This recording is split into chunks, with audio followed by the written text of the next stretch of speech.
Salam, kasih karunia, rahmat dan damai sejahtera datangnya dari Allah. Tapi tertuju kita menghadap Tuhan, mengharap ampunan serta ridhonya. Pada kali ini saya akan memberikan kesaksian.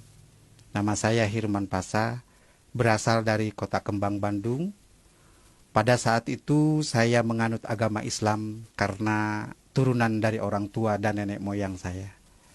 Dan pada saat itu juga saya menjadi seorang pendidik di salah satu pondok pesantren di Kota Kembang, Bandung.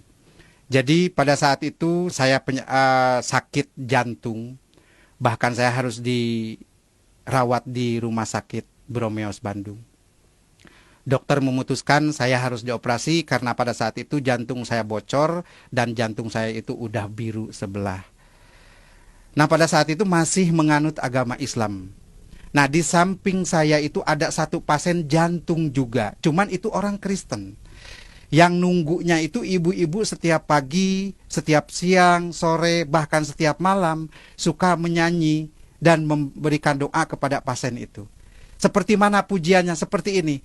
Bagaikan bejana siap dibentuk, demikian hidupku di tanganmu, dengan urapan kuasa rohmu, ku dibaharui selalu.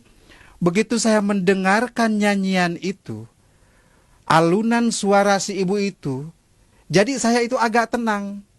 Tapi saya yakin bahwa kata-kata si ibu itu akan menyembuhkan penyakit saya. Saya belum percaya waktu itu karena saya agama Islam, bukan agama Kristen. Tapi saya baru yakin. Nah, langsung di situ udah 2 hari kemudian pasien sebelah saya itu meninggal. Oh, berarti saya juga akan meninggal.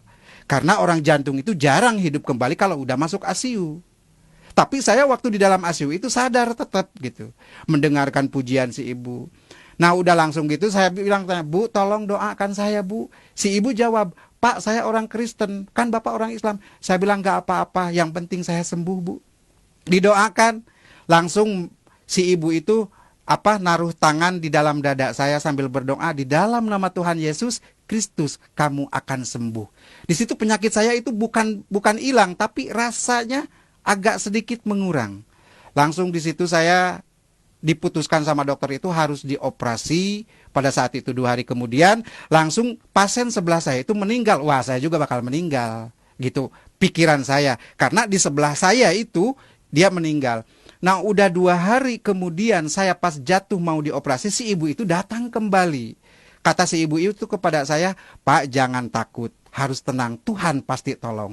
Tapi si ibu sebelum pulang menyimpan aqua di depan saya itu. Saya minum itu aqua, berkurang, saya dibawa ke lab, langsung dokter memutuskan saya tidak jadi dioperasi, sekaligus saya sembuh. Puji Tuhan, luar biasa. Baru doa, baru pujian yang dilemparkan ke badan saya udah sembuh total. Apalagi saya bilang kalau mengikutinya. Nah, pada saat itu gancang ceritanya saya langsung pulang ke rumah karena tidak jadi dioperasi. Saya udah jual apa-apa buat biaya operasi, akhirnya nggak jadi itu dioperasinya. Nah, langsung di situ saya nyari itu alamat si ibu itu. Cuman waktu itu saya lupa minta alamat si ibu itu. Padahal masih orang Bandung dia. Tapi nggak ketemu sampai saat ini. Nah, di situ saya langsung berpikir gimana caranya. Karena saya itu guru atau ustadz di salah satu pondok pesantren. Nggak mungkin lah saya bisa didemo.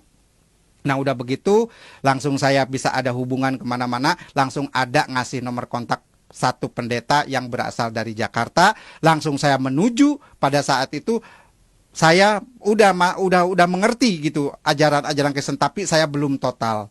Nah, udah langsung saya tinggal di rumahnya pendeta di Jakarta sampai saat ini udah 10 bulan. Luar biasa, Tuhan Yesus menolong saya.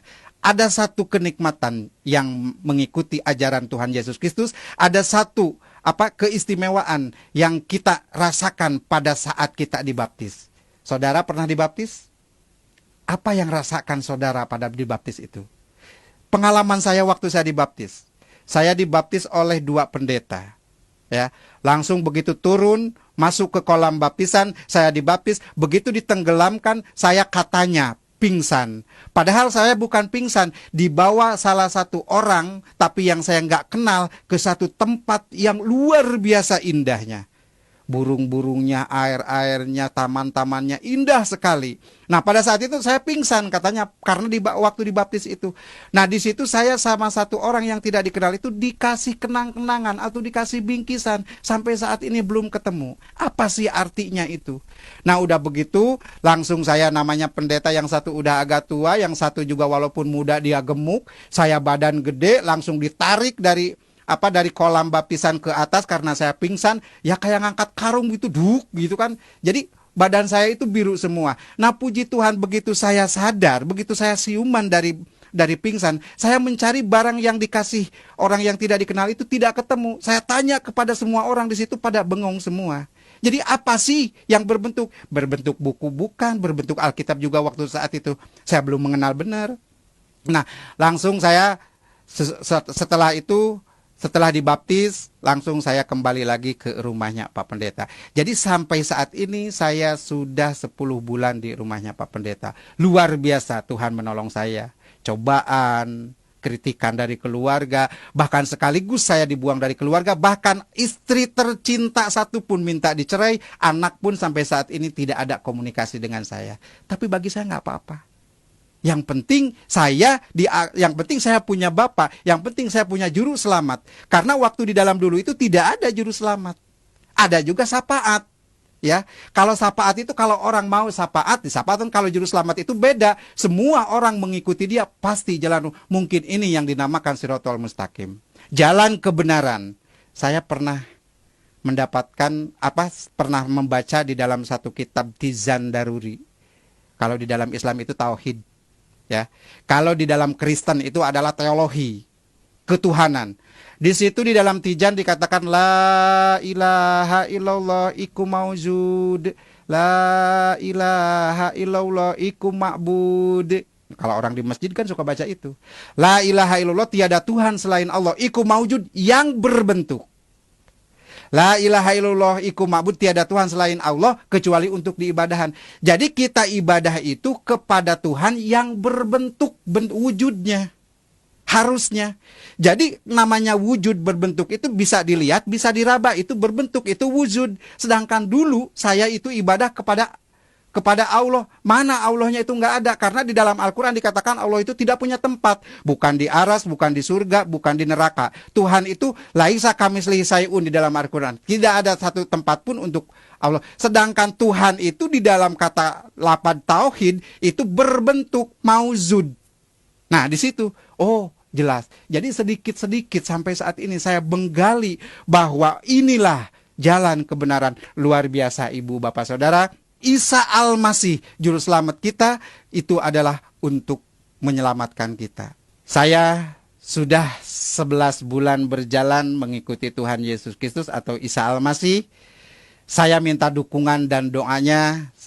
Semoga saya diberikan kekuatan dan kesabaran. Dan saya minta doanya juga dari semua pihak untuk Pak Pendeta yang mengurus saya dan keluarganya. Semoga beliau ini diberkati. Jadi saya menghimbau, pesan dari saya, yang sudah mengikuti Isa Al-Masih dari kecil, jangan sampai jadi mualaf. Rugi banget. Kita tadinya dari naik taksi, naik ke beca. Memang semua juga kendaraan, tapi rugi banget gitu. Jadi tetap kita sampai mati pun, sampai kemanapun, sampai tua pun, diberikan cobaan apapun, kita harus kuat mengikuti Isa Al-Masih. Karena Isa Al-Masih adalah is the best bagi kita. Juru selamat bagi kita semua. Saudara yang terkasih, mungkin inilah yang saya perlu sampaikan. Jadi pesan dan kesan bagi saya untuk semua, yuk mari kita pegang kuat-kuat. Jangan sampai kita jadi mu'alaf. Tuhan memberkati.